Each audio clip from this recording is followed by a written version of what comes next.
या राज्याचं महत्त्व असं आहे, या मातीचं महत्त्व असं आहे, महाराष्ट्र यासाठी मोठा आहे की या मातीमध्ये छत्रपती शिवाजी महाराज जन्माला आले, म्हणून या महाराष्ट्राला इतिहास आहे।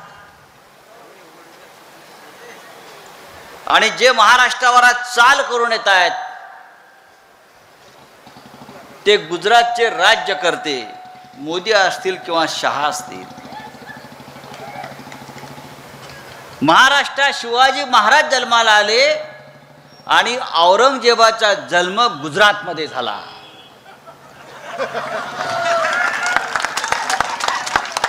गुजरातमध्ये जिथे मोदी जन्माला आले त्याच्या बाजूला दाहोद नावाचं गाव आहे,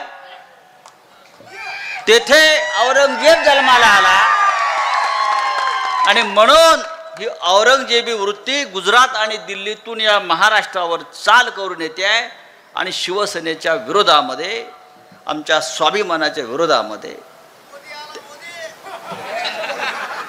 मोदी आला नाही, औरंगजेब आला म्हणा, काढून टाकू।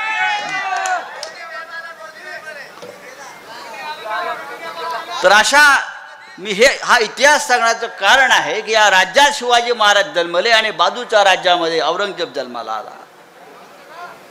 पण जे जे या महाराष्ट्रावर चाल करून आले, ज्याने ज्याने या महाराष्ट्राच्या स्वाभिमानावर, या राज्यातल्या हिंदवी स्वराज्यावर हल्ले करण्याचा प्रयत्न केला, ते औरंगजेब असेल, शाहिस्ते खान असेल, अफजल खान असेल, त्या सगळ्यांना याच महाराष्ट्राच्या मातीमध्ये गाडण्याचं काम इतिहासात झालेलं आहे।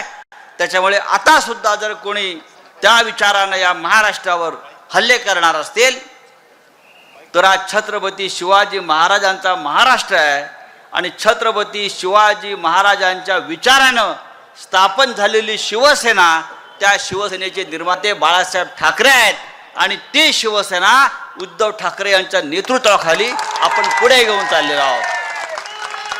खरं म्हणजे हे दुर्दैव आहे, देशभक्त आणि राष्ट्रभक्त या देशाचे प्रधानमंत्री मोदी साहेबांनी या देशाला एक नवा आयाम दिला, नवी उंची दिली आणि बाळासाहेबांचं जे स्वप्न होतं राम मंदिर बांधण्याचं, 370 कलम हटवण्याचं, ते त्यांनी पूर्ण केलं।